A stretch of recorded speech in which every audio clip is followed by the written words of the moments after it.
If you're dealing with ovarian cysts, you know what a pain they can be. And I can speak about this from authority because I had ovarian cysts when I was about 16 and again when I was like 24-ish.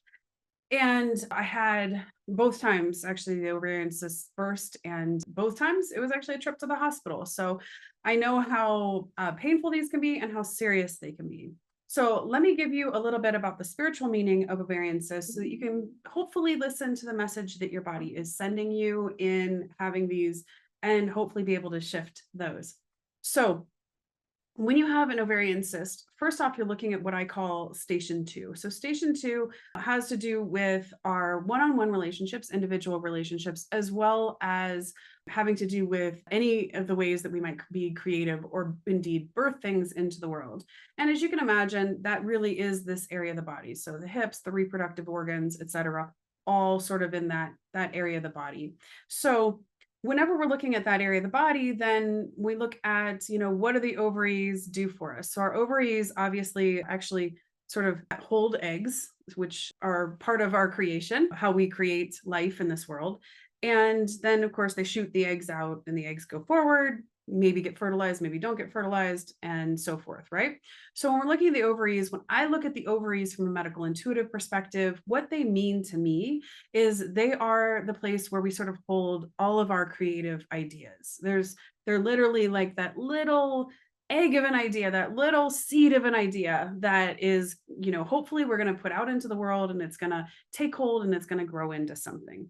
So when I look at cysts, so whenever I'm looking at lumps and bumps, from a medical intuitive perspective, it's always blocked energy. However, or it can be things like a betrayal, like an emotional wound, right?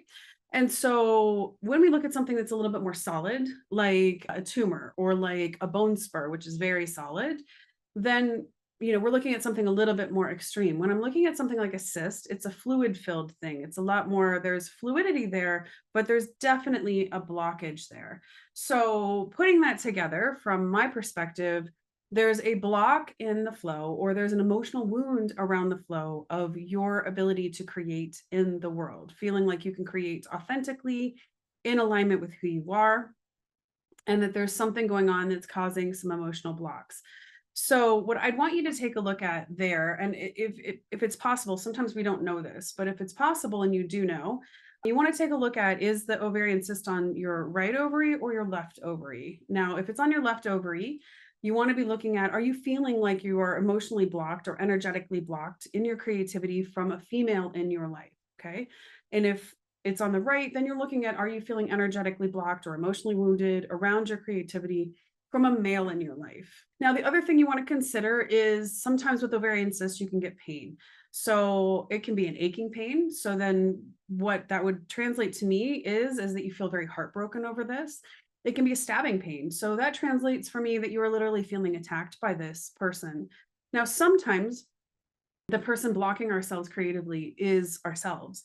But usually, when you sort of peel back the surface just underneath that, you realize that you are criticizing yourself or blocking yourself because of what people had told you, perhaps about your ability to create or your worth of your creations or the safety of being authentically creative as you are intended to create. Now, again, when I talk about creating, I mean creating in general. So I don't just mean like art and books and writing. I mean like businesses, ideas, and physical birth, right? Like literally physically bringing a child into the world, because that is the physical reason why we have ovaries. So hopefully that will help you a ton in being able to translate what's going on. I do see ovarian cysts quite often in people that are artists, writers, creators, entrepreneurs, and people that are constantly trying to put something genuinely creative out into the world and are often dealing with their own personal issues of self-worth or blockages that they've gotten over the years from authority figures on their worth or on their ability to create what they really desire in their life, or they're actually dealing with people in their life that are causing them to feel quite blocked in what they can energetically bring into the world. So hopefully this is hugely helpful to you. If it is, please comment below. Please like, subscribe, and share if you happen to know somebody that this could be beneficial to. My mission is to help heal the world one person at a time. So every time you do that, that actually helps me on that mission. And it's one little thing you can do to help make sure that we're all working together to hopefully create a better, healthier, happier world for all of us. Also, if you happen to have a topic you would like me to look at, please feel free to comment below. I get a lot of my video ideas from people asking questions, so please do that as well. And if you're interested in going deeper on how to translate the message behind anybody's pain and disease in about a minute, which is what I'm known for, I'm actually training people to become practitioners in my methodology that I created, and it's awesome. And I absolutely love the people that are coming to me to be trained in this. I help them find their soul gifts. I teach them how to do this, and then they get to go out in the world and serve people, and again, help heal more people. If you're interested in that, just comment certify below, and I'll get you some information about the certification. Absolutely no pressure, but if you're interested and it's something that calls to you, take a look. I'd love to chat with you about it too. Thanks so much. I'll see you again next time.